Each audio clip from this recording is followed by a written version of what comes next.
Hey guys, welcome back to We Met at Acme. I'm so excited to be here with the one and only Tony P. Hi. How we doing? Thank you so much for having me. Good. Oh my I God. Your energy is exactly what I had hoped it was in person. Like you are the real deal. I love it. Thank you. No, I try to be. You keep it genuine as possible. This is exactly who I am.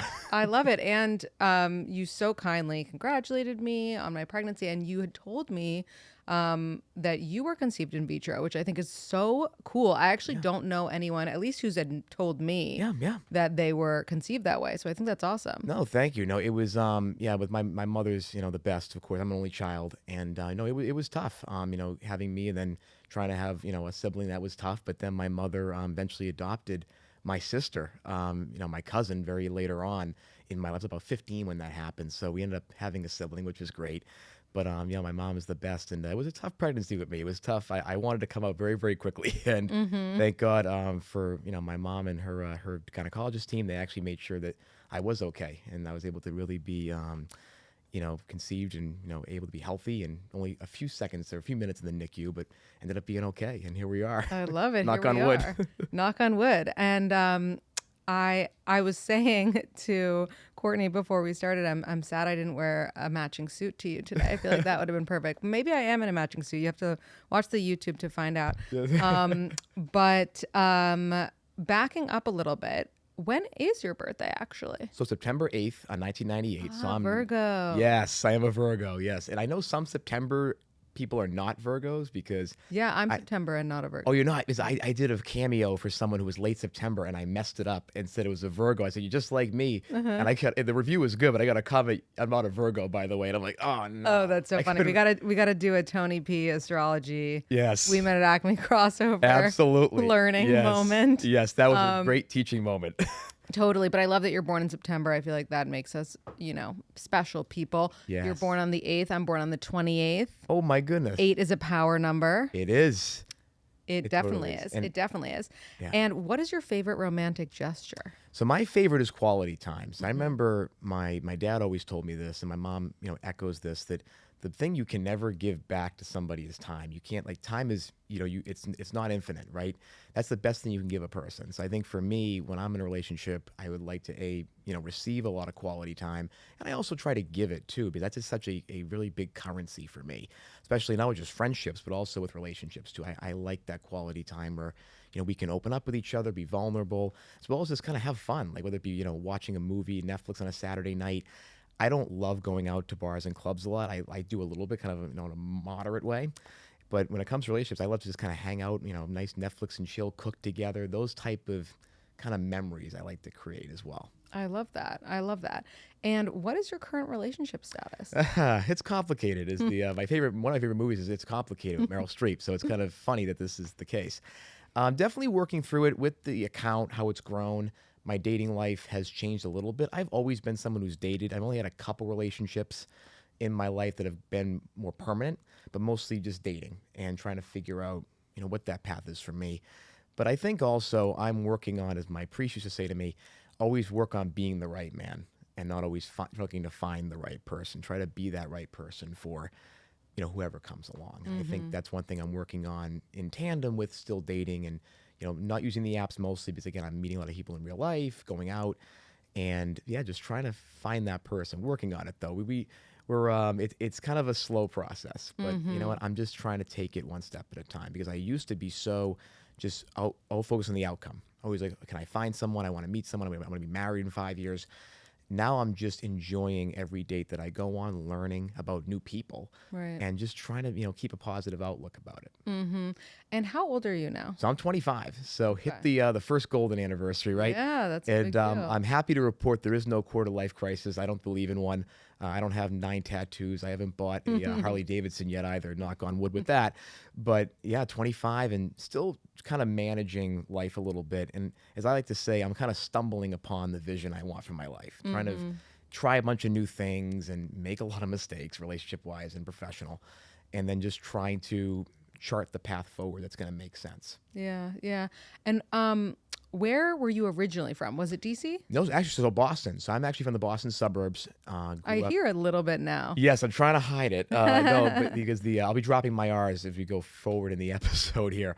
But yeah, so born and raised northern Mass. Basically, I could crawl to New Hampshire. I'm about like basically like a mile from the New Hampshire border. Grew up there. After my parents split up, we stayed pretty close together. My dad lived in my childhood home, and my mother was like about 10 minutes away. So I was very, very, I stayed in that area. But yeah, about 30 minutes from Boston, and that area, very middle class, working class neighborhood, and very just a great crew of people. Like I'm a big diner fan, for example.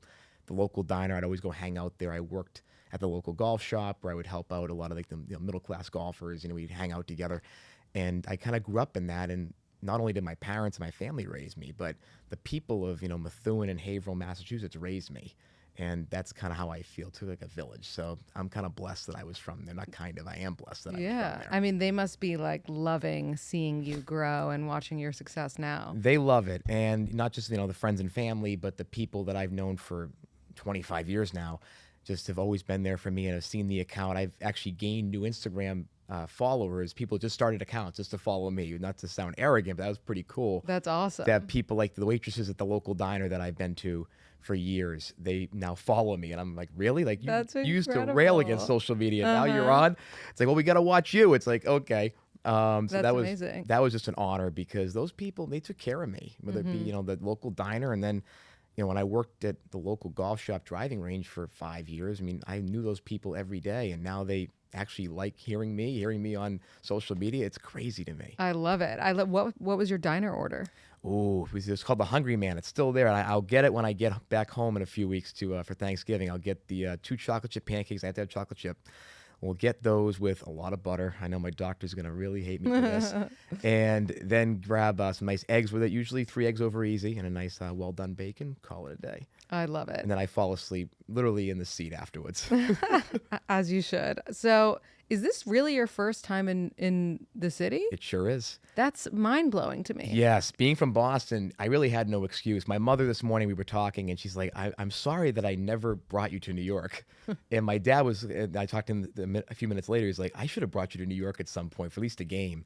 And they were like, we were bad parents for that, but they're the best parents in the world. But all in jest. But yeah, I have never been here. I've driven through it because I went to school in Richmond, Virginia. So I drove through here a lot to go down and back. And then DC, of course, I've driven through New York many times, but never seen Times Square, never seen World Trade Center, never seen, Greenwich Village or the West Village or any of these places that I've seen on TV for years. And it was just so surreal when I landed at LaGuardia. I'm like, I'm really here. This is New York. This is everything I've thought about for years. We're here. Yeah. That was so cool to me. Yeah, I love that. So the way that I found out about Tony P, I did a show in DC, a live We Met at Acme podcast show, and you had done a vlog about like a day, and part of your day you had attended my show. I got a DM from one of my New York guy friends who's like a finance guy.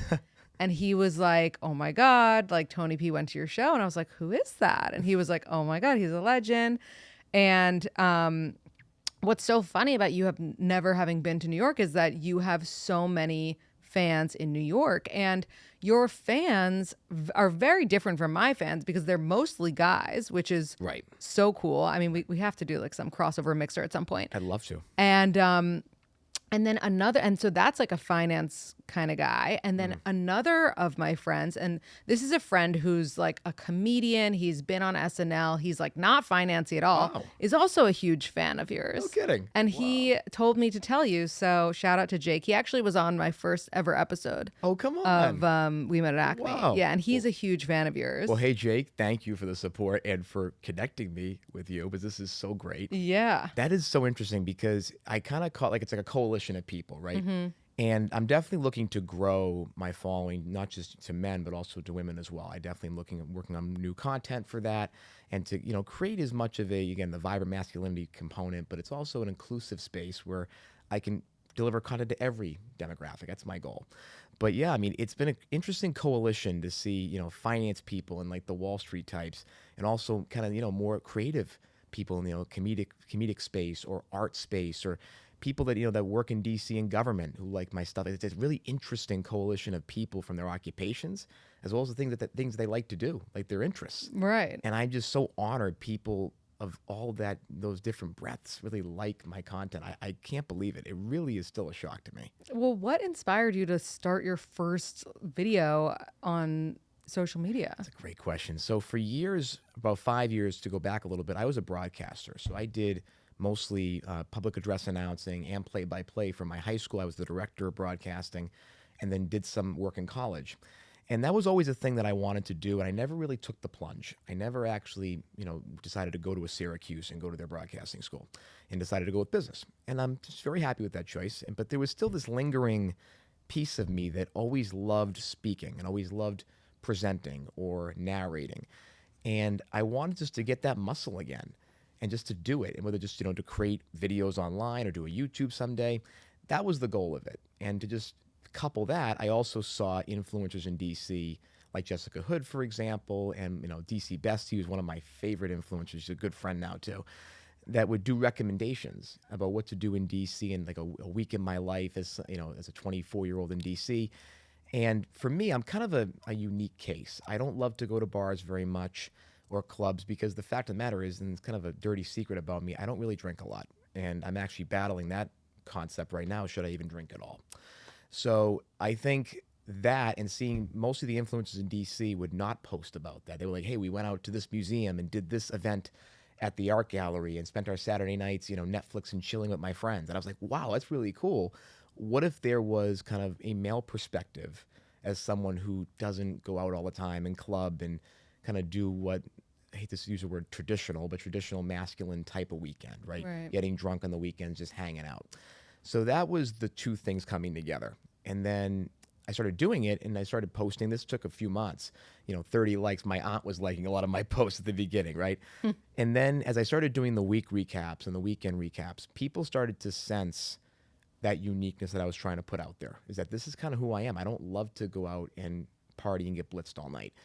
And people started to sense that. And then this masculinity component came in, where I've been working with a dear friend of mine from back home. He was a mentor of mine who's been studying this for years. And he's actually getting his PhD in education, but with this concentration in this masculinity question. And that's when I started to say I could use this platform potentially to talk about these issues. I don't care how many followers I got, but I think talking about these type of things in a somewhat public forum, that was the next goal. That kind of went into probably June, July of this year. And then all this stuff kind of came together with these different content pillars. And that's when I started to take off, come like July, August. So what was your take, or maybe your mentor's take, that he shared with you about what is like wrong with masculinity or misconceived about it? Yeah, he was very much of the anti-Andrew Tate, as am I. And his As are we all. Oh, yes. Yeah. And the problem is not enough men are. And they see it. And the problem is, you go on YouTube, you go on any site, when you type in masculinity, it's usually going to be Andrew Tate and the what I call kind of the offspring of Andrew Tate, like the ones that are kind of lighter versions that don't come off as threatening, but have the same line of the lineage of content, right? So that was the first thing he told me. And then also he was talking about, what it means to be a man in terms of emotional expression. And being someone that, I'm a little bit more expressive, I'm creative type, I kind of have this more warm disposition. Not a lot of men have that. Some men try to keep it stoic. Stoicism is a very big thing with masculinity currently. And he always was against that, like really believing in having conversations and being vulnerable with other guys, using our friendships to not only have fun and, joke with one another, but also embrace emotional expression and talk about our vulnerabilities, whether it be relationships or our own personal lives or professional issues. And so that was his big thing. And then also how it manifests itself in young men as we go through high school and get older, those habits kind of creep in. Is the biggest thing for me, and he knew this about me when I first met him, is that I was an athlete, but not a good athlete. And for years, that's how I judged myself as a man, as a young man. I wanted to be the best athlete. I wanted to be the best with women when I was in middle school, high school, and then college. And those things didn't match up with at least athletics, mostly in high school and college. And I always kind of felt bad about that because I wasn't a macho guy. I wasn't a great athlete. I always kind of dabbled. I was a golfer, which ended up kind of being my sport, but I was never great enough to be in college. So I think that those type of things came together, and he would counsel me and go, no, your creative side, your broadcasting, you being a student government president in high school and college, and then, having your passion for advocacy, that is your own masculinity, and you get to define it. Right. And that was really an eye-opening thing for me, where it's like there is no label for masculinity. You don't have to be a certain way. And this guy was a Harvard baseball standout, played for the Boston Red Sox, was in the Red Sox front office, coached a bunch of teams, and he was like, it took me years to discover my own masculinity. I had those internal things, and I was the macho guy. Right. And then he's like, well, I'm in my 30s now. Now he's in his 40s, but he was telling me this back in his 30s. He's like, I was a mess emotionally. And he's like, I'm so glad that you're discovering this now, because when you're married and have children, you won't have to be processing this stuff while you're married and basically dumping all of your trauma on somebody else. That's a great point. So that was huge. But also, you do work in finance. Yeah, so somewhat. Do you think that is like a typically masculine thing? You know what I'm saying? Yeah, so mostly, again, so I started off in accounting and then accounting finance and then went into more consulting, which has that finance. Right. Again, finance consulting, you could almost put them together. Now, and yes, I think the competition side of it, the competitive nature, luckily, with where I've worked in my first two jobs, there was very much a open, warm, and I think a nurturing environment. So I was never exposed to like that cutthroat investment banking life that I know a lot of friends who work here in New York, that is rampant everywhere. It's very, 13-hour days, a lot of competition, a lot of backstabbing. And you see it, people who work on K Street in politics too, there's the same type of stuff. I've been lucky to not be exposed to that. I've had mentors at both of the companies that I've worked at that have been incredibly vibrantly masculine leaders. I've also, the women that I've worked with who've been my mentors as well, have just shown me just what nurturing looks like, what actually caring about someone in the workplace looks like. Yeah. I've been blessed in that regard, where I haven't seen that or really witnessed it.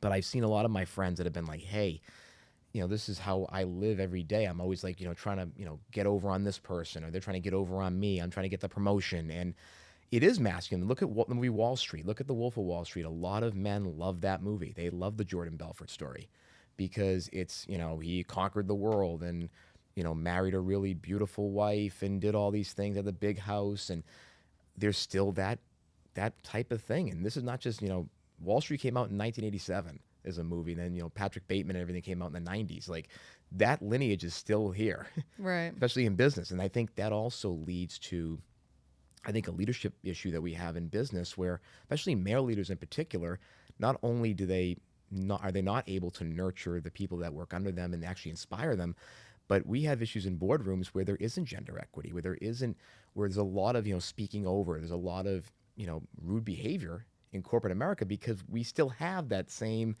20th century, early 20th century mentality. So that's definitely, it's a very good point. And I've seen it more on the periphery. I have not been a part of it, luckily. Yeah. Do you think that your dad, do you consider him to be typically masculine, or do you think that he is similar to you in how you are? My father and I, yeah, we're different. We're very, very different. I'm more into my personality, more my mother's personality. But my dad is a great hybrid. And my dad, football player in high school, played in college.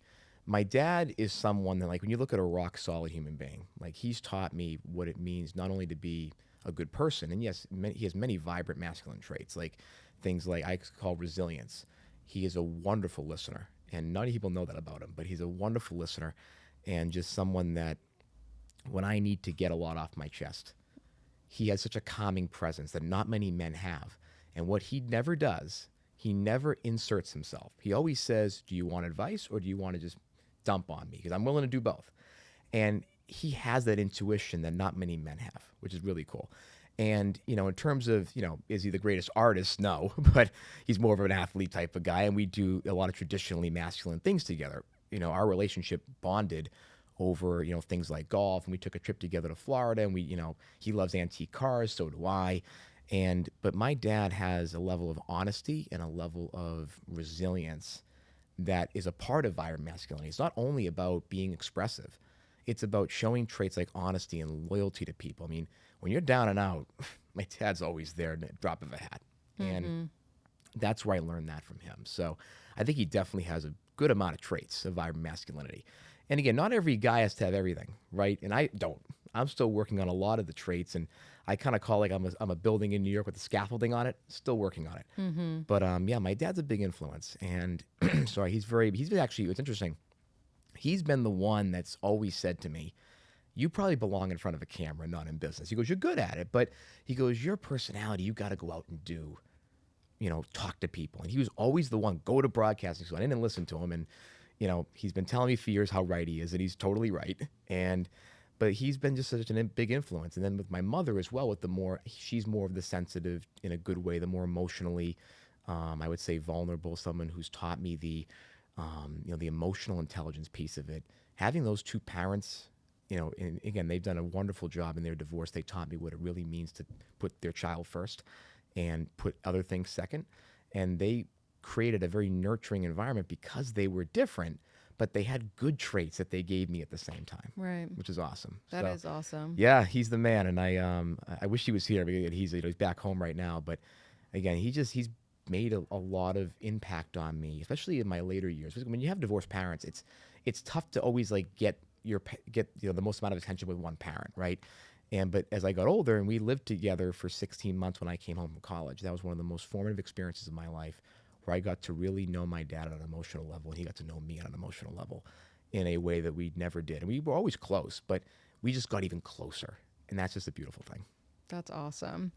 So you mentioned your dad being, one of the people who said that you would be amazing in front of a camera, talking to people. And I totally see that. I mean, it's happening already. Thank you. Thank you. What would you say, if you have one yet, is kind of like your ultimate goal right now as your account is blowing up? This P Hive thing is taking off, which did you come up with that name or did your followers? So a really dear friend of mine, and I won't use his name because he told me not to, went to college together, and he didn't tell me until about a month and a half ago. The Washington Post article writer knew, but I didn't. He came up with it. He built the account because he just is one of the dearest friends I had in college, a true supporter of mine when I ran for office in college, and was just always there for me. And then I hadn't talked to him in a while. I felt so bad about this. And then he finally told me. And I'm like, you came up with this? And this is like, how'd you do it? And I realized he's also in the marketing space. And I said, what a genius. How did you come up with this? And luckily, we're going to be doing some merch coming up soon, and he's been a big part of that. And for me, like I want to bring him in the fold of what this future looks like. 'Cause he's just an incredible person.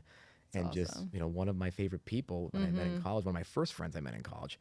And he built it. He built the account just to support me. That's his words. Like, I just wanted to support my friend AJ, which I'm also AJ to some people.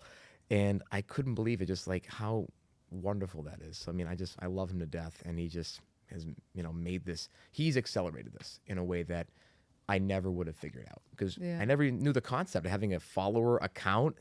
That was so that's a concept to me. That's when you know you made it. I guess I couldn't believe it. It was just a really, when I saw it, it just became like that was the meme account. And then I started seeing how creative it was, and I was laughing at myself. Right. And I said, this is brilliant. And so I'm just so blessed that he's done this. That's amazing. So ultimate goal, like, let's say, I mean, I imagine right now you're getting, tons of sponsorship requests, things like this. I saw you got, a hotel room while you're in New York. Yes. I'm sure that's just the minimum. So, like, are you ready to go into this kind of full throttle? Yeah, it's funny. So first of all, I do love where I currently work. My company is fantastic, and they've been so supportive of this. They have been not only supportive, but embracing it.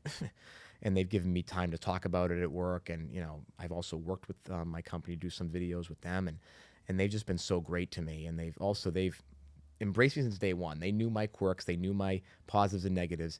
And firm leadership, all my colleagues and teammates, they embraced me from day one, and I love them like family. So that's the first thing. And that's what's so hard about this is I'm trying to figure out, I want to keep balancing both if I can. But, is there a path to eventually go into broadcasting? Is there a path to go into maybe doing a podcast? Like, my dream's to do a podcast like this. I've watched you for a very long time. Victoria Garrick's also a big fan of hers, and what she represents and how she does mostly the body positivity, mental health. I see that path Right. as well for me, potentially doing the masculinity and men's mental health. So like there's a lot of things in my head that are jumbling around, and this trip has been not just a time to go, hang out and have a great time with you and do this podcast, but also as a fact-finding mission to go figure out what this industry looks like and what is actually out there. Am I actually that big as it looks, or is it really not a fruitful opportunity? I've realized in the last few days that it is a fruitful opportunity, and more than likely I will pursue this long term. I don't know exactly when, but at the least, I will use this opportunity to maybe pivot and do things like broadcasting. Let's say the account doesn't work out long term, maybe I go and leverage this and do broadcasting and go and do marketing or branding or even do influencer marketing, like kind of go in-house internal, right? That could be a way to go. But definitely I've been wanting to be behind the mic since I stopped doing it in college. And that might be, it's kind of, my dad almost said to me, he's like, this is kind of God telling you something. The fact that this thing grew so quickly. He said, this didn't happen in a vacuum. It didn't happen by accident. He goes, there's a reason for this. He goes, your personality is the reason why this grew. Maybe it's time to finally take your own advice and go do that. But still very tentative, because I do love what I do. And I love the people that I work with. So it's a very, very tough decision. And I know a lot of people who do this. And I know corporate Natalie's also a big person that I love. She's a friend. And she is. So she's awesome. I mean, I love her content. And I don't know if she's full time, but she was part time for a long time with content. She had a corporate just like I did, consulting, very similar background, and she managed it. And I saw her manage it so well, and I watched her content really early on. So like I'm thinking, like, do I do that for a while and then maybe pivot? It's still a lot of questions that I need to figure out. I haven't had the time to actually think about my strategy. And I'm a strategy consultant by trade. I can tell other companies what to do. I can't tell myself what to do. Yeah. So that's a really ironic thing. So working on that. I have a feeling you'll know when it's time to make the transition. Also, happy to introduce you to Natalie or Victoria. Oh my God. Thank you. That would be, you should go on Victoria's podcast. I'd be love honored. To have you, That would be fantastic. It's so my buddy actually gave me the number of her husband, Max Brown, who's fantastic. So I mean, he's also a broadcaster, which is so ironic, and him and Victoria just symbolize. There we go. The marriage that I think every person should have. And I remember typing to him, I said, you have what we're all looking for. Aww. And, that's something that, again, I think he's definitely a big example of vibe masculinity just from what I've seen. He's like totally like, if I could distill it, he's the type of guy, an athlete, great college athlete, and, football quarterback, and has done this. And is just, from what I know, a fantastic husband and supportive husband. So I just think it's so cool. That is so cool. Love them both. Love them all. I have right now a vision, I swear.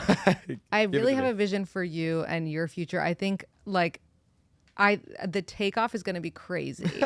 I think like we're going to look back and we're going to listen to this and you're going to be like, she was so right. I also have this weird niche vision. Ooh. You know how I mentioned my friend who has been on SNL? Yes. I have a vision of you in one of those like, you know how they do like a song video? Yes. With like Pete Davidson? Yes. Like, I just have this vision. I'm telling you right now, it's coming true at some point, and I want to come back and get credit for this. Oh, you will.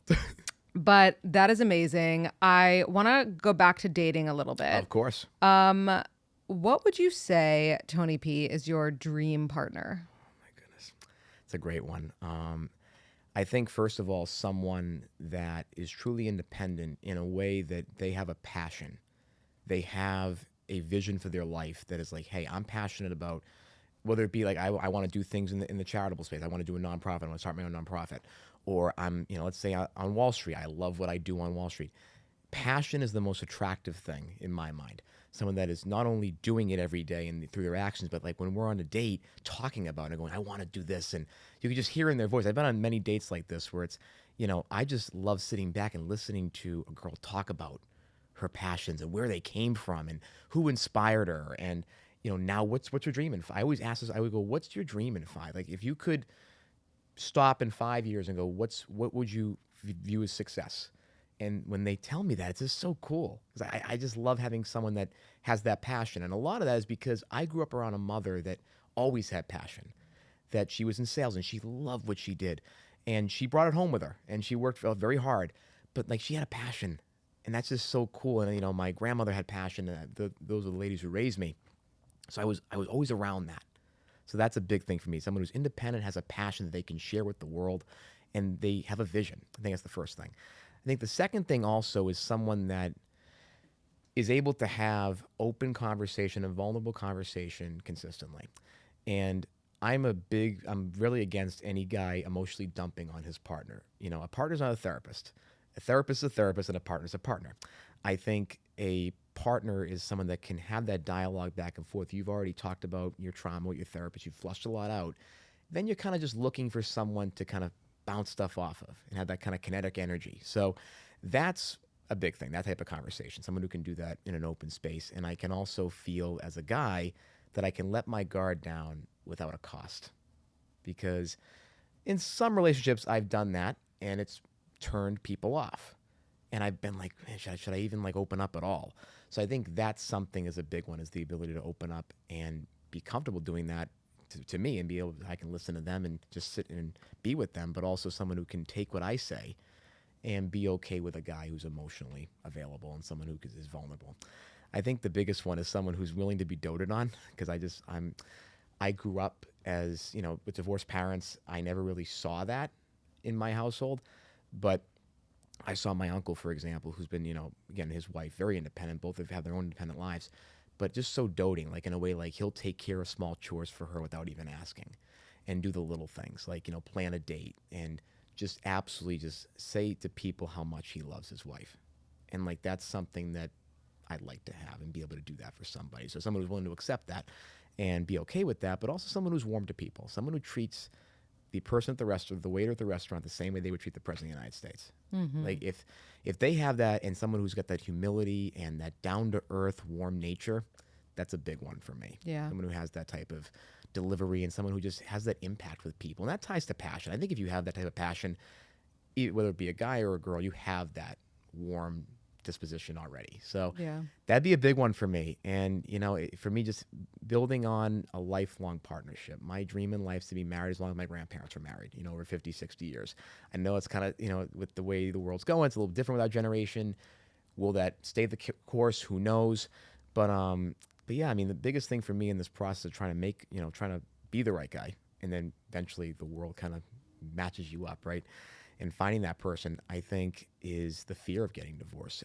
As I've seen 2 divorces in my life, one of my parents got divorced twice, and seeing that is a lot of fear. And you go like, oh my God, I mean, if this happens to me, like, that'll be the biggest failure in my life. That's probably, and that's a statement I'll make on the record, that getting divorced, and if it's any way, again, it's always 2 partners, but like getting divorced in general, that'd be the biggest failure.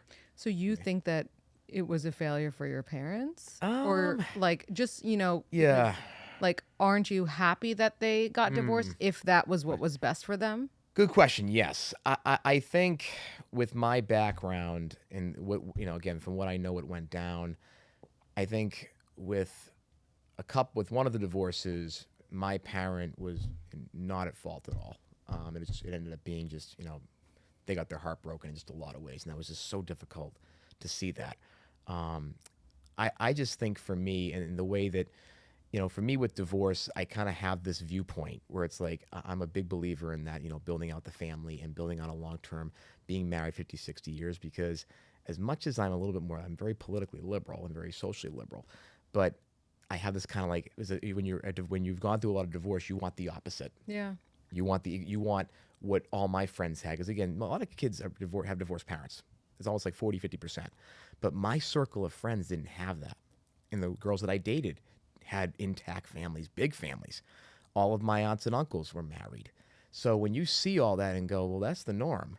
And then you see your life and go, in your circle, yeah, you're kind of an outlier. Mm-hmm. And when you see that, and it's tough. But I mean, I view my parents, they both say all the time they're happier divorced than they are together. But the thing is, my parents now get along so well, and like that's what their point is. Like they go, it's not a failure because we got you. So, and I'll never say that about myself. So they say it isn't a failure because they got me, and they have a relationship now that my mother comes over to my dad's house, and they invite each other to different events, and they're great. But I just think for me, if I get divorced, I think it'll be because I didn't put the right effort in. or I wasn't the right guy. So I think it's more of a personal, I'd be a failure. Maybe not anybody else for that nature. Yeah. Because for me, like when I get married, it's 150% every day. And if I don't do that, that's when I'll know. That I failed. I wasn't attentive, which is why I'm good now, building out my career, trying to try this stuff out now, and finding the passion, finding the path, maybe trying to build this so that when I am in my, when I'm married, 30s, 40s, I'm not distant. Right. I'm not so tied up with work like you see in every rom-com and every movie where, either it's the wife or the husband or both are so detached because they're, into their work, and that's good, but they end up missing out. I don't want to be that for my wife or for my children. So that's the future children. Hope, knock on wood, but I think that's fair. And I'm curious, if that's what you want, and you mentioned how important marriage is to you. When you're dating, do you follow any sort of rules or guidelines? I'm sure you know the rules. Of course I do. Yes. The rules. Oh, yes. Do you follow the rules for men? I do. So, I mean, first of all, the biggest one being I am not someone who really escalates physically very quickly. I believe in boundaries. I believe in, respect and consent. So the first couple of dates for me, it's about getting to know that person and getting to know what they're like, surface level questions, and what's your, what do you love to do, and then I always like to go in with conversations in this probably end of the first date, second date, start talking about the why with people. Talk about what's the why, what's your purpose, right? And so those first few dates are meant not to get anywhere close to physical, but to be more of a, hey, what's this person like, and do we mesh well together? So I believe in that rule 100%. I do not believe in hookup culture or trying to, even if I'm dating casually, I still treat it like I'm looking to be with this person long term. Because every person I go out with, I always have that view. Like, let's see if I could be with this person long term, or they could be with me. Could they put up with me, right? So I think that's the first thing. And I think going into dating, when I was younger, I always thought about marriage very quickly, and that really hurt me because it also made me very intense. It made me kind of a little bit overwhelming at times in my body language. Now I'm so detached from the outcome. I'm literally just like, okay, it's one step at a time. What do I want to know about this person? And the questions I always ask myself is, A, do they like me? B, do I like them? And do we see a kind of good blend together, a good back and forth? And that's all I focus on now because I know that's what's going to make it long term. Right. So instead of thinking about the long term, oh my God, this person I could marry, do they have the traits, and do we have the traits together that can lead to that point? So I think that's where I've changed my thought process, not being so outcome driven. And that's been very hard to change that line of thinking. Yeah, detaching from the outcome. Oh, especially now talking about it like this, Yeah, of course. But are there any rules, or even Tony P's own rules, either rules that you've heard on We Met at Acme that you disagree with, or rules that you've come up with maybe on your own through dating? So again, I would say at least 90% of the rules I agree with because I think it's very healthy. And I'm a big believer in listening to podcasts or content with dating that relates to a woman's perspective. There are so many dating gurus on Instagram that go, oh, as a guy, you should listen only men that have been successful. I think that's a crock of, poo, right? I think that's totally not true. I think actually it's the opposite. I think understanding what a woman goes through in dating is so crucial to understanding how to be a better partner and how to be a better kind of person in the dating world. But I would say the one thing I disagree with is that the whole, like, after a date, I will always kind of say, hey, thanks for a great night. I'll say that now. And usually my date will say that to me, or they'll text me back first. I think that's just more for me of a courtesy thing. I'm not looking for validation. Right. But I do see the point, though. Like it's not. I don't think it's completely wrong. That's just one. That's the one thing I can find to disagree with. I agree with most of the things. But if you don't get a thank you text, will you still text her? Yes. Because I have learned that it's okay to show interest. And before I've been taught, be mysterious. Don't show interest, and kind of back to masculinity, reserve, right? I have been of the belief now that the little things that you do, whether you text like, hey, great to meet you, wonderful stuff, talk about a thing that you talked about, or for the next date, go, hey, I know you mentioned XYZ place, let's go there next, right? Right. that's the stuff that I use those texts for now, is to kind of also say, hey, here's what I really enjoyed our time together. Hey, cool thing you mentioned there. How about this? Right. So that's what I use it for now. But I totally get the viewpoint of you don't, sometimes people send it just to get validation and go, does this person get back to me or do they not get back to me? So that's a big one. Yeah, it's all about why you're sending it, for sure. It is. I think a big rule for me is to not overdo the texting argument, not to use texting as a means of communication for building the relationship. Getting to the in-person stage is the most important in my opinion. I am so against having texting back and forth, because it can also be very frustrating for both sides when, you don't get back to someone for a day. Right. Well, I had, things to do. I had, my situation, I had content or work, or they had work and family things to do. It's tough to figure out what a person actually means. I remember, so that I think that's a big one. I mean, I've had many times where I've, thought that they meant something like this, and then I said kind of a funny quip, and it didn't land. Right. Because I didn't get what the voice was. Totally. Right. I mean, especially if you haven't met in person. Right. Even in person, if you've been on one date, you still don't know that person deep enough to understand what their words are going to be. No, it's true. I think texting should only really start consistently after the second or third date. And, if it starts before that, great. And if there's an immediate off the bat understanding of each other via text, amazing. Yeah. But it's unrealistic to expect that right off the bat. I actually had a situation. I'm curious what you think. Oh, give it to me. I hope they're not going to kill me for bringing it up on here. But I have a friend who lives in New York. He was visiting LA, and he was supposed to go out with a girl in LA. Got it. And they had been set up by mutual friends. They hadn't actually met yet, and he went over Halloween.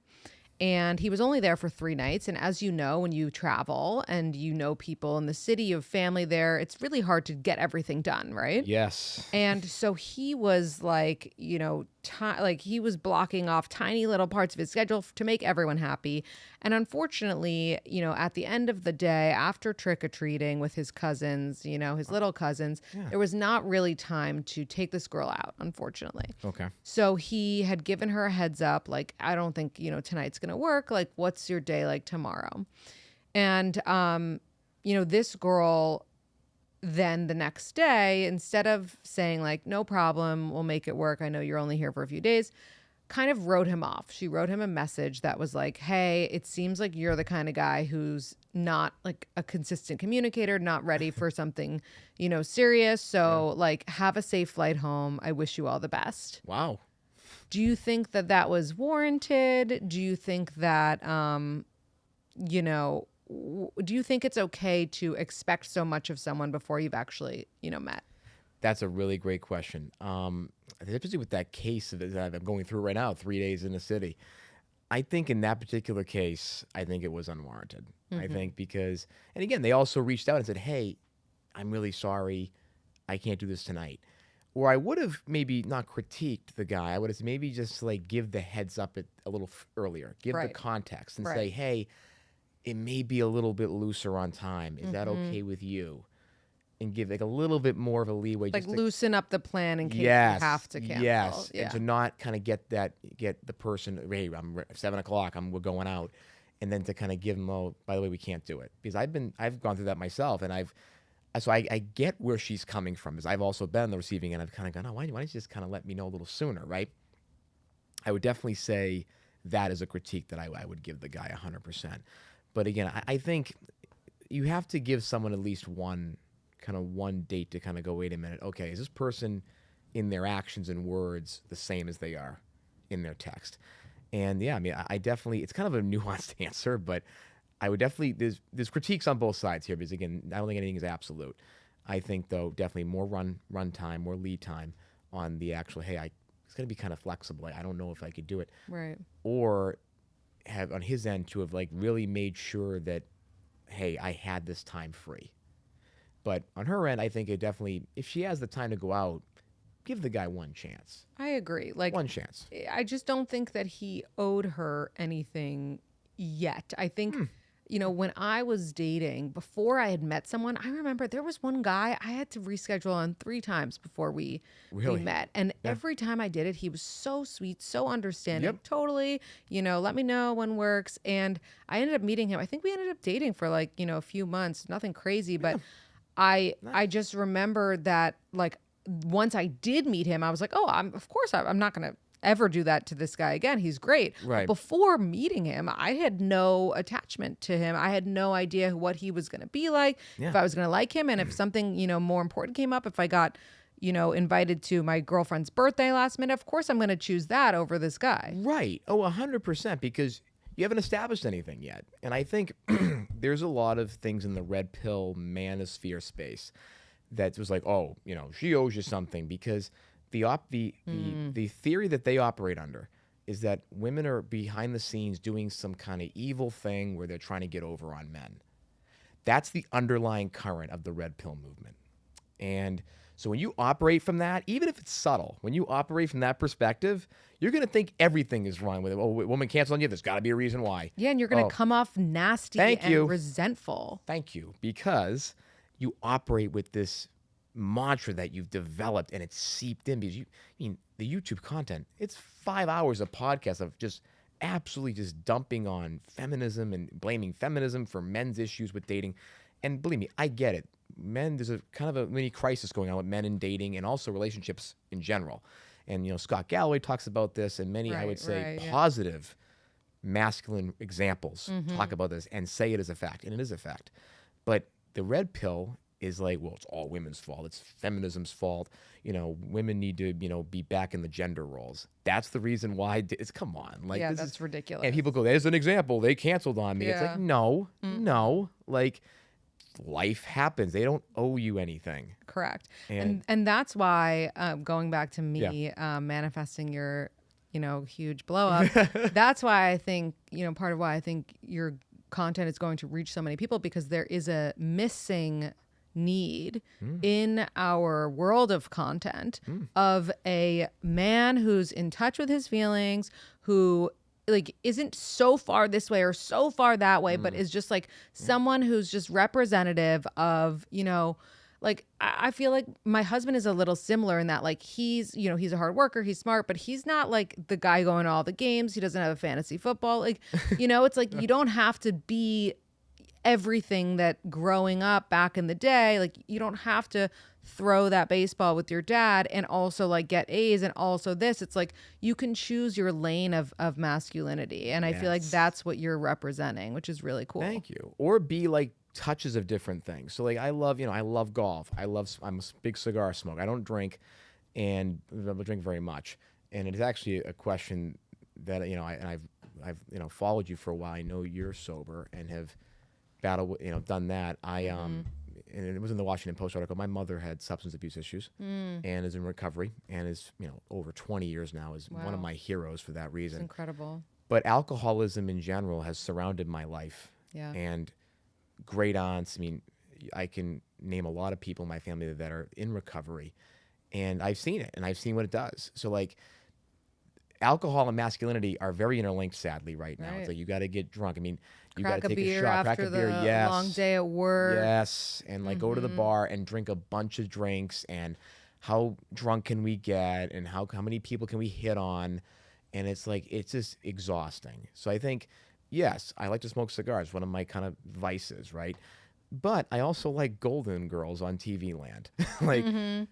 Two things that would never marry, right?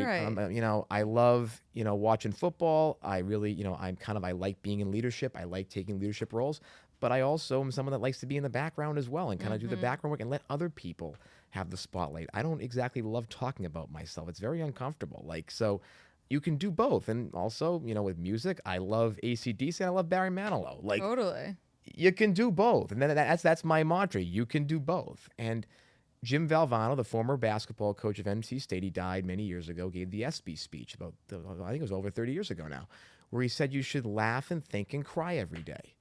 And he was a basketball coach. One of the most masculine things and he was warm and down to earth and passionate and was okay with crying. Like, that's what we're talking about here. Totally. And nowadays, it's like, oh, you're a simp if you that guy you were talking about with, you rescheduled a few times. Oh, what a simp he is. He just should have said, we're done. That's what today's masculine viewpoint is. Right. Oh, just let him go. Oh, and by the way, he was so sweet in response. He was like, I totally understand. If anything changes, let me know. I'd love to see you. Like, that's how you should respond. Thank you. And you don't know how many dating coaches that I've followed or whatever. I finally settled on one that is fantastic, and she's great. And like, other ones before were like, oh, you got to, just ignore it. Don't even, just send a curt text and call it a day. Don't be warm. But that's not who I am. Mm-mm. And I don't think you can change your personality. No. And try to be a moderated version of yourself or a more mysterious version of yourself to try to win someone over. If they don't like the fact that you're warm to them when they cancel on you, then that person's not right for you. Totally. I mean, like... Wait, who's the dating coach? Blaine Anderson. Oh, yeah, she's been on the podcast. I know. And so I ended up finding her in Instagram, kind of like people find me. And she's great. And she has a wonderful viewpoint. Again, like I think she really straddles the line perfectly. Yeah. How she talks about it. And, again, it's geared towards men. Mm-hmm. And she has some wonderful pieces of advice, even in her reels. And I bought her program and the whole 9 yards.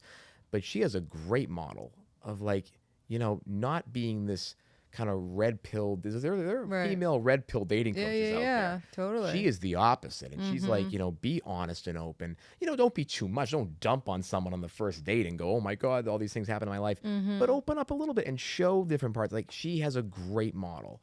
And it took me a while to find her and to find a good dating coach that actually give me decent advice, because, others in particular, mostly men, were like, it was so like this, you got to just be, macho, and you got to, be mysterious and make them want to chase you. It's like, that's not how I'm wired. Right. And you can't change you can't change your wiring in dating. I don't care who you are, but eventually you're going to crack. And I've cracked it. I can't do it. I can't act this way anymore. I can't be curt to somebody who canceled on me. Totally. Can't do it. I mean, especially, now that you kind of are living publicly in a lot of ways, like, people know that you are this sweetheart. It's like, you can only, whatever, so much. Right. I have some fun questions that definitely came in from the P Hive. Awesome.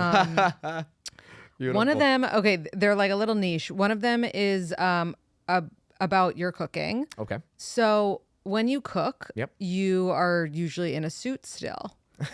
Why not take off the suit, get into some sweatpants? Do you own a pair of sweatpants? I do.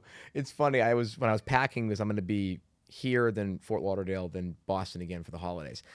So I packed a lot. I only had 3 pairs of sweatpants because I've always loved jeans. Jeans are very comfortable for me. But no, I have literally only 3 pairs of pants and pairs of sweatpants, and one of them is my Subway pair of pants because they sponsor me. So, oh, that's amazing. So that's one thing. And with the suit, I come home very late from work sometimes, and I just want to start cooking. I don't want to wait another 30 minutes to change. Right, you're hungry. And the later that I eat, and I'm working on my own physical health as well as I've gone through this content and working full time.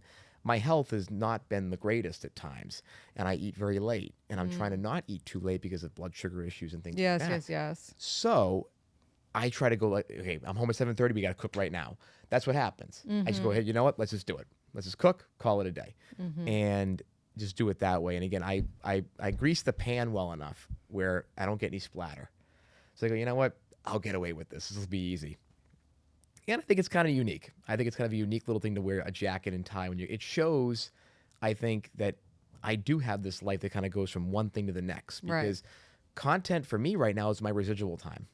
So I got to squeeze everything I can into those 30 minutes when I come home and cook. And I'm like, let me just do it, get it done. Because I take forever to get undressed and get changed. Yeah, I get that. Who would your dream cooking class be taught by? Ooh, what chef? Great question. So... like dead or alive, like chefs. Either. Ooh, so my grandmother and I used to watch Food Network a lot together. I'm gonna do someone who's alive. We used to watch Barefoot Contessa all the time together. I love her. Her delivery is so fantastic about like how just gentle her voice is, like how it's like ASMR watching her cook. Yeah, literally. But she's also her recipes are very, very simple, but also have a lot of creativity to it.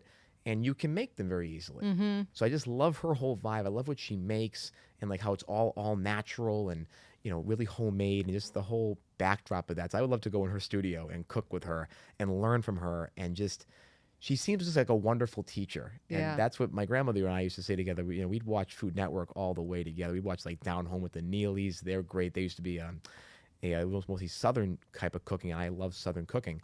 We would go with them, and then we'd do Bobby Flay a little bit, different type of vibe. But yeah, no, big fan of Ina Garten. What is Ina's husband's name again? Oh, Jeffrey. Jeffrey, luckiest man in the world. He is also a very definition Yes. vibrant masculinity Yes. before it was even a thing.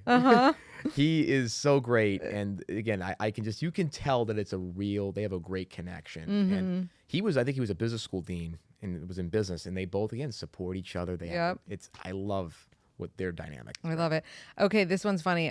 Why stay at airport hotels before flights? Ooh, so the reason for that particular one. So again, I stayed at the Hilton in Boston near Logan Airport. Hilton's been great, by the way. I love, they've been great with me. But at the same time, I live an hour from Boston. So I had a 6 a.m. flight that day. So we're maximizing time. Oh yeah, it made no sense for me to stay at home because it would have been just like a horrendous. I'd have to get up at 2:30. Right. Because Boston traffic is nearly as bad as New York. Yeah, you're trying to get that extra sleep. And like it's kind of I've been driving by that hotel since I've been 2 or 3 years old. I just kind of always wanted to see what it's like inside. Right. And also my parents actually stayed there when the night they got married. They got married on Black Friday, 1996, and they literally went Black Friday. They flew the next day to Aruba. Oh wow! So like that was they stayed there, and that was kind of a cool little family tidbit. Yeah. So what do you think is different in your content that you have so many supporters versus haters? I love when I see comments on your. I'm sure they crack you up. I mean, how could they not? But there's so many guys that are like, I haven't been able to find my wife. Like, Tony, are you with her this weekend? She said she was going to DC. Oh, goodness. She like those comments Yep. kill me. It is so funny. And Kills me too. you never see someone get hyped up the way that your people hype you up. I have no idea how and why. I mean, I think I could put a picture on. I think people like my delivery, like how I like Ina Garten's delivery, and I just love her cooking, right? I think they just like my delivery and maybe my mannerisms, and they just go, wow, this guy has these little things that just are just kind of funny and resonate. And my dad always calls it, you have a quirky sense of humor that's very endearing. And I think that's something people latch onto. Right. I think also, though, the consistency. I've never tried to make my content not me. So what will happen is they'll come in and they'll start going, this has got to be satire. Right. And I've seen the progression of people that have commented that. And then eventually, after a few more reels, they go, man, this guy actually is real. Okay, then I like it. I get a lot of converts. So I think that's what happens. They go, this guy really is who he is. And this reflects, one of my high school teachers put it to me like this. He was interviewed in the Washington Post. He's like, I thought this kid was a fraud the minute I met him. Like, there's no way this guy can be like this. And I don't think I'm that overly positive. Maybe it's just my aura, but I don't think I'm that overly positive. But they were like, there's no way this guy can be this warm and this positive. And the thing is, that's who I am. So people would know me for a year in class or teach me and go, yeah, he actually is this way. So I think it's the same mentality. Right. And when I have support, people that in my life that support me, they support me very, very deeply. And I support them very deeply because I believe in that quality time. I believe in if you support somebody, you support them 100%. And that's been, I think, that kind of lineage of how people have viewed me in real life prior to this is the same progression that you're seeing on social media. And I think with social media being so polarizing, I think with people like, Victoria Garrick, with people like Corporate Natalie, myself, I'm not in that pantheon yet, but as like, Scott Galloway, like those type of folks, like there's a need for that. With all the division on social media, with all the hot takes, it's all about what can I say that's the most outlandish thing today? How many Lamborghinis can I, take a picture behind? Right. People no wonder people don't like social media because it can become a cacophony of like all these just like, hot takes and fake lives and nothing that's real. And I think people love that. And then they love that about your content and your podcast. Like that's what drew me to this. It's like, it's so real. And the way you talk about things in a granular way, step by step, is so unique in this social media cut slice generation. Yeah. where we it's all like, how can I portray the most perfect life, and then how can I make the most hottest take that can polarize as many people as possible to get clicks. Right. That's the way, and that's hopefully our goal, and my goal is to be a little bit of a disruptive force. Yeah. Just be real. Right. I love it. All right. I'm going to ask you some rapid fire questions. Yes, this is my favorite part of the show. And then we'll wrap it up. Right. This is great. Okay. As you know, some are silly. Is cornbread a Thanksgiving food? Ooh. Going to school in Richmond, I grew up not grew up, but I was part of my life. I had a lot of Southern food. I think it's not a Thanksgiving food. I think it's actually an everyday food. I mean, you have it with barbecue. Nice. Yeah, it's more of a barbecue. Richmond barbecue, fantastic. Your long-term ex is dating the person they told you not to worry about, but they still call you every few months and say they miss you. Should you tell them their partner anonymously or let it go? I would let it go because I don't believe in getting involved in anybody else's business. That's their relationship, and you let them be. I would, if I'm the guy in the situation, I would definitely encourage my ex to be honest, be honest with them and focus on their relationship, right? That person, because they deserve that. Yeah, so true.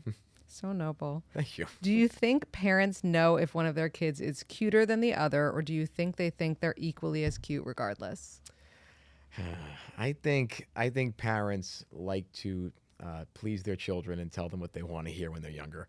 I think there is usually a cuter one than the other. I think they may like the other child for a different reason, but it's going to be one or the other. Well, because people say it to them. Yeah. People are like, "Oh my God, he's so cute," or but they're not saying it as much about the other. I never had that battle because I was mostly an only child during those times. Right. And my sister's older than me, so you were just the cutest. Right. I was the cutest and the ugliest.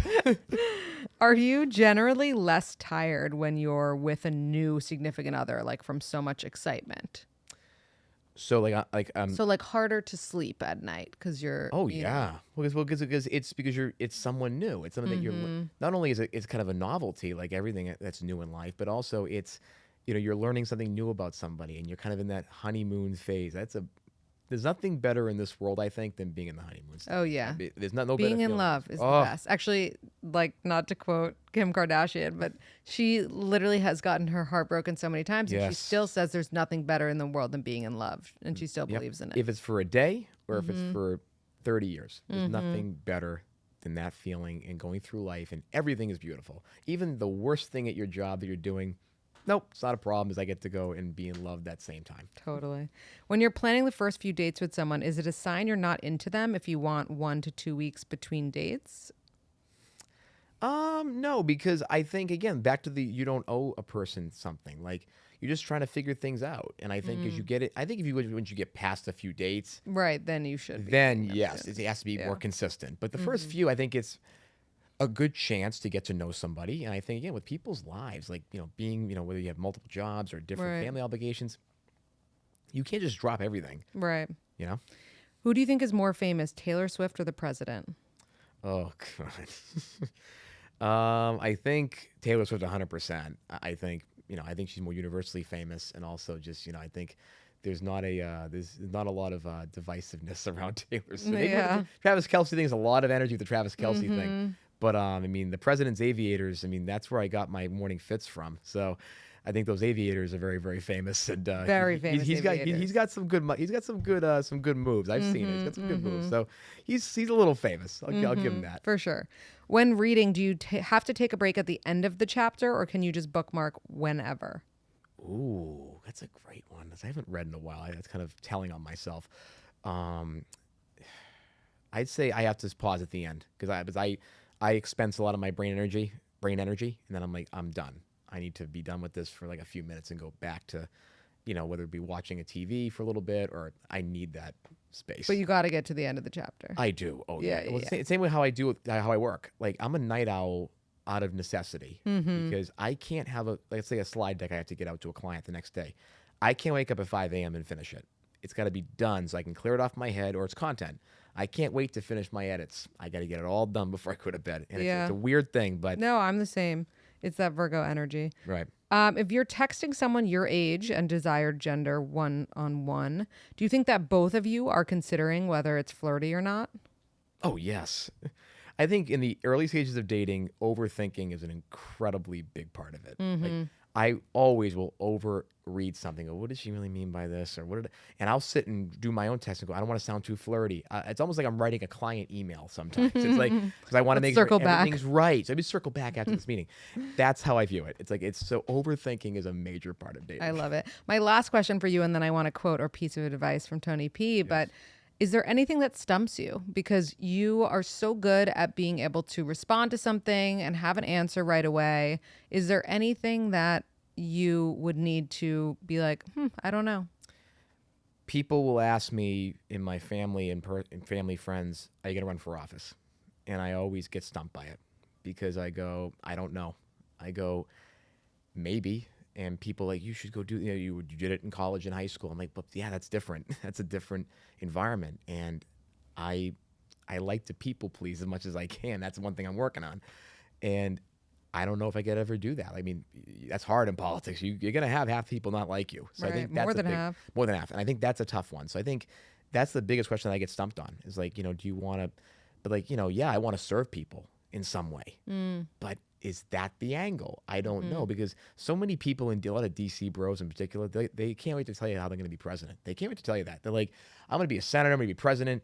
I'm like, yeah, it's all about you. Those 46 people have done it, right? It's like that's not how the world is. So like, I'm like, nope, I have no really clue about that. I mean, but that's also an existential question. Like, what do I want to do for service? That's a big, big question. Yeah. I just don't know. And service is important. No idea. All right. Well, can you leave us with a quote or piece of advice? Yes. So I think it's quote and advice. So Dr. Maya Angelou, prolific American figure and world figure, said that it's not about what you do or what you said, but it's about how you made the person feel in that moment or consistently. And she said that all the time. It's about how you impact that person, how you make them feel on a daily basis. That's everything that I have to do with my content or in my life. It's not about what I say or do. It's about how I'm making that person feel in that moment. Do they feel seen? Do they feel heard? Do they feel like someone's there for them? That is so crucial. And Dr. Maya Angelou, she had thousands of quotes like this that were great. And she's one of the prolific American and world leaders out there, in my opinion. But man, that was mic drop advice. And that should be for every person, to always think about how you want to make someone feel and then bring them in. Because if they feel good, they will usually come around to what you're saying, but they'll also be willing to have a relationship with you. That's so important in life. Relationships, we need that in this environment, especially this new tech environment where everybody's on their screens. We have to have that feeling. And Dr. Maya Angelou, she had it 100%. I love it. Thank you. Tony P for Prez, or for a video on SNL, or just for being the best content creator in the game. Oh, geez. Thank you so much. Where can everyone find you and follow you, support you? Yep. So on Instagram @_ Tony P in DC, because Tony P in DC was taken. That's Instagram. And then same thing on TikTok @Tony P in DC. We'll eventually someday be putting a podcast out there in some long form. So be on the lookout for YouTube and other stuff like that. But right now, Instagram and TikTok is where we go to find me. Awesome. That's such a testament to you that even with an underscore, you're this successful. There you go. Thank you, Lindsey. I'm so honored that you have me on. Thank you so much for this. Thanks, Tony P. It's been great to talk to you.